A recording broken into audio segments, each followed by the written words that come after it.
Hello everyone, how are you? I am supposing that you are all fit and fine.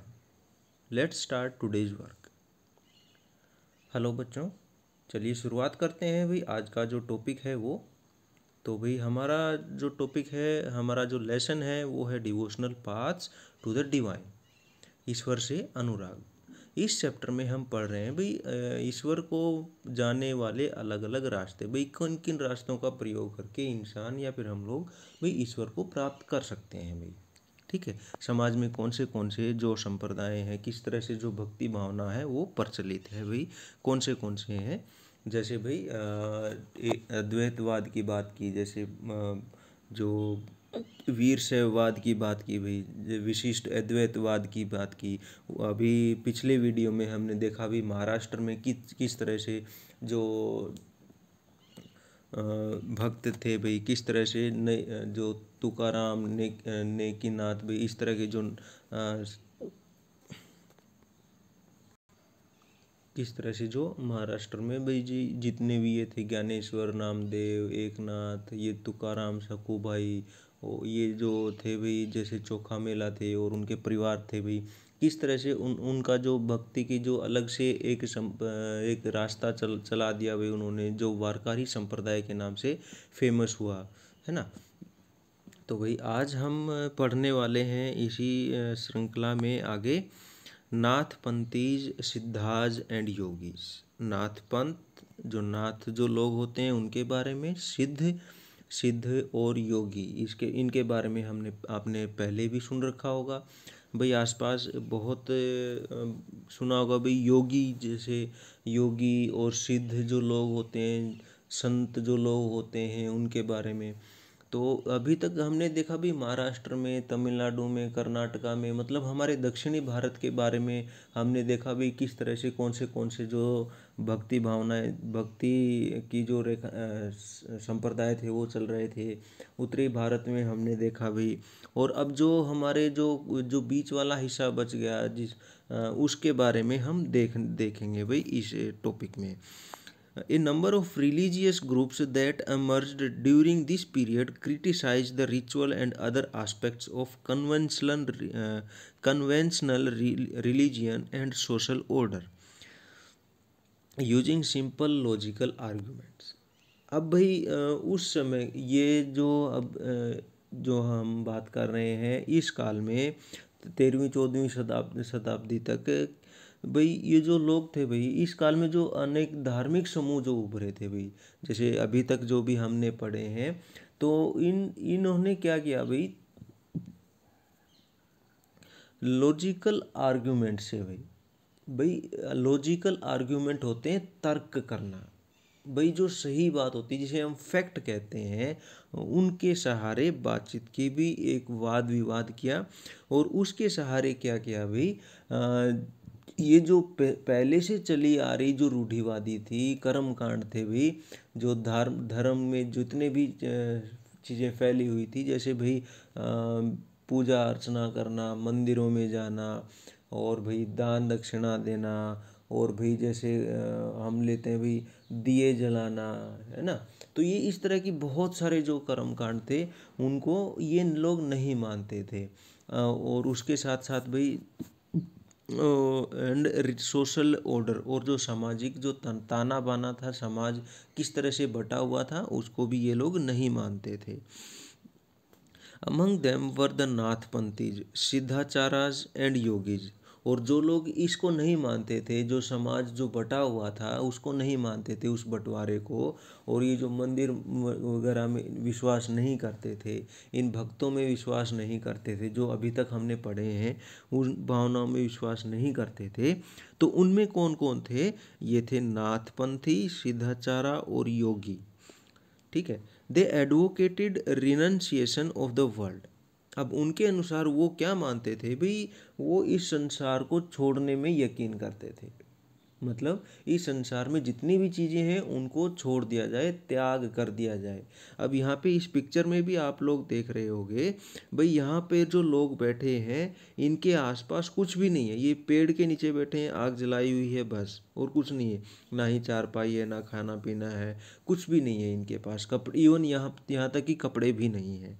ठीक है, तो इसका मतलब क्या है, इनके अनुसार जो सांसारिक जीवन में जो भी हम चीज़ें यूज़ करते हैं उन सारी चीज़ों को छोड़ देना चाहिए।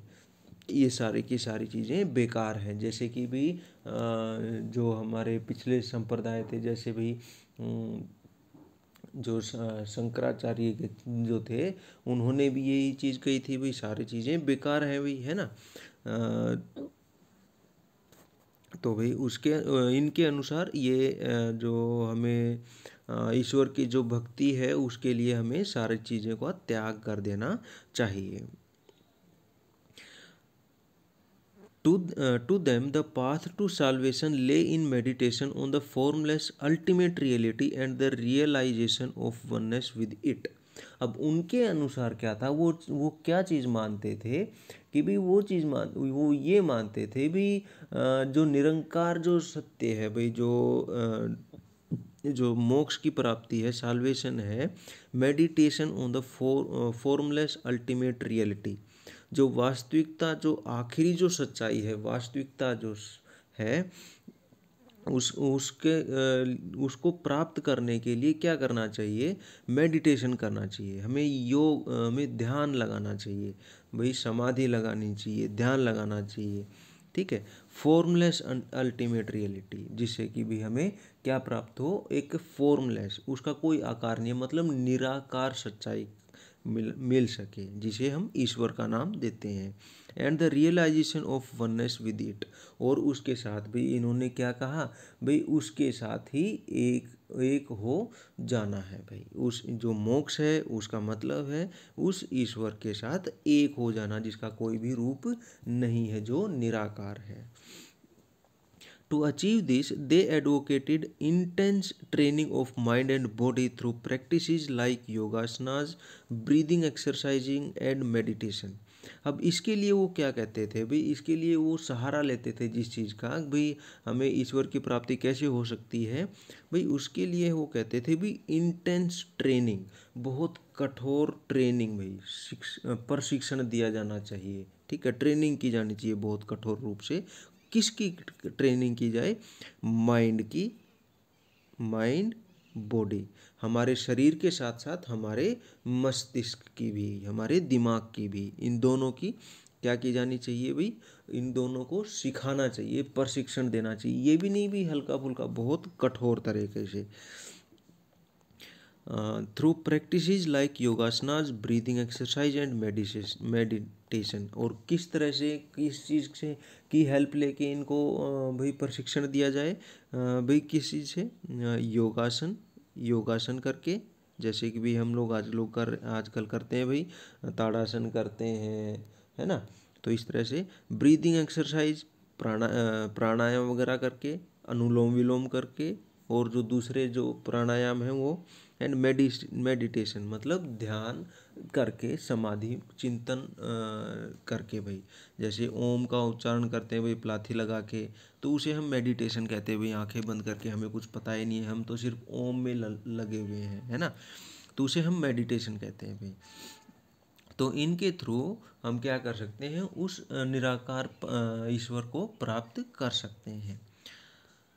These groups became particularly popular among low caste. अब ये जो ग्रुप थे, ये जो समूह थे भाई, ये जो नाथपंथी थे, सिद्ध थे और योगी थे, वो किस में फेमस हुए, लो कास्ट में, जो हम निचली तबके की जो जातियाँ थी उनमें फेमस हुए भाई। क्यों, their criticism of conventional religion created the ground for devotional religion to became a popular force in northern India. अब भाई इसका कारण क्या था, लोअर कास्ट में क्यों फेमस हुए ये, क्योंकि इनके अनुसार ये जो लोग थे वो नहीं मानते थे, जो हमारा संप्रदाय बटा हुआ है भाई, जो 4 वर्णों में बटा हुआ है भाई, उन 4 वर्णों में भी अमीर गरीब हो गए थे भाई, तो उनको ये लोग नहीं मानते थे। ठीक है। और भाई ये क्या कहते हैं, भाई हमें किसी चीज़ की ज़रूरत ही नहीं है, हमें तो सिर्फ भक्ति करनी है। तो जितनी भी सांसारिक चीज़ें हैं उनकी हमें ज़रूरत ही नहीं है, सब मोह माया है, इसको छोड़ दो। तो इसीलिए जो सबसे नीचे के तबके थे, सबसे निचली कास्ट थी, जातियाँ थी, उनमें ये फेमस हो गए थे। अब उसके साथ साथ ये क्या करते थे भाई, उसके ये जो लोगों में लोकप्रिय क्यों हो गए, ये फेमस क्यों हो गए, क्यों? Their criticism of conventional religion, ये जो रूढ़िवादी जो धर्म चला आ रहा था भाई, मंदिरों में इनको नहीं जाने देना, अगर हमें भगवान को मिलना है तो मंदिरों में जाना पड़ेगा, अगर भगवान की प्राप्ति करनी है तो क्या करना पड़ेगा, हमें यज्ञ करने पड़ेंगे, भाई ब्राह्मणों को जिमाना पड़ेगा, हमें दान देने पड़ेंगे। तो इस तरह के जितने भी जो धार्मिक क्रियाकलाप हो रहे थे ये इनको नहीं मानते थे। And ground for devotional religion to became popular, और ये कारण था कि ये उत्तरी भारत में भी फेमस हो गए, भाई उत्तरी भारत में भी लोकप्रिय हो गए। ठीक है, अब इसका एग्जाम्पल हम देखते हैं भाई, हमारे मंदिरों में जो लोग बैठे रहते हैं जिसे हम बाबा या साधु कहते हैं, वो भी इनका एक एग्जाम्पल है भाई, उन्हें भी कुछ नहीं चाहिए। ठीक है, अब इनका एग्जाम्पल अगर हम देखें तो ये यहाँ देखिए, ये योगी योगी है, मतलब इन्होंने घर बार छोड़ दिया है, पेड़ के नीचे तपस्या कर रहे हैं। ठीक है, इनके इनके पास कुछ भी नहीं है। ठीक है, यहाँ पे देखिए आग जला ली, इसके ऊपर पानी वगैरह गर्म करना तो गर्म कर लिया, खाना पीना बना लिया। अब इन्होंने जो अपने रहने की जो कुटिया है वो कहाँ बना ली, जंगल में बना ली, सभी लोगों से दूर बना ली। ठीक है, और भाई अब ये देखिए ये किस तरह से आसन आसन कर रहे हैं, योग किस तरह से कर रहे हैं, मतलब ये अपने शरीर को और अपने मस्तिष्क को क्या कर रहे हैं, ये भाई ट्रेनिंग कर दे रहे हैं ताकि वो ईश्वर से मिल सकें। ठीक है, अब यहाँ भी देखिए ये बाबा जी किस तरह से योगासन का सहारा ले रहे हैं भाई, है ना। तो मतलब क्या है, ये अपने शरीर को और अपने यहाँ पे अपने दिमाग को ट्रेनिंग दे रहे हैं ताकि ये भटके ना भाई, इनके दिमाग में, इनके मन में कहीं पे ये संसार के बारे में, अपने परिवार के बारे में, अपने रिश्तेदारों या फिर कोई भी सुख सुविधाएं हैं उनके बारे में विचार ना आए। तो भाई ये आज का हमारा टॉपिक था, नाथपंथी, सिद्धाज एंड योगीज। अच्छा, नाथपंथी के बारे में आपने अक्सर सुना होगा, ये जो नाथ हैं, नाथ भी आपने बहुत सुने होंगे, जैसे भाई बालक नाथ है, और भी जैसे जौहर नाथ है।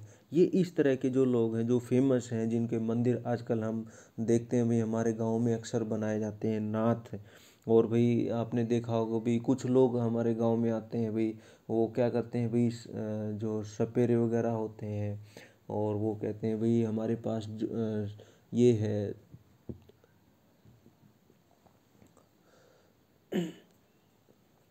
हमारे पास दवाइयाँ हैं भाई, मतलब क्या है, वो शिव को मानते हैं। ठीक है, तो शिव को मानने वालों को हम क्या क्या कहते हैं, नाथपंथी।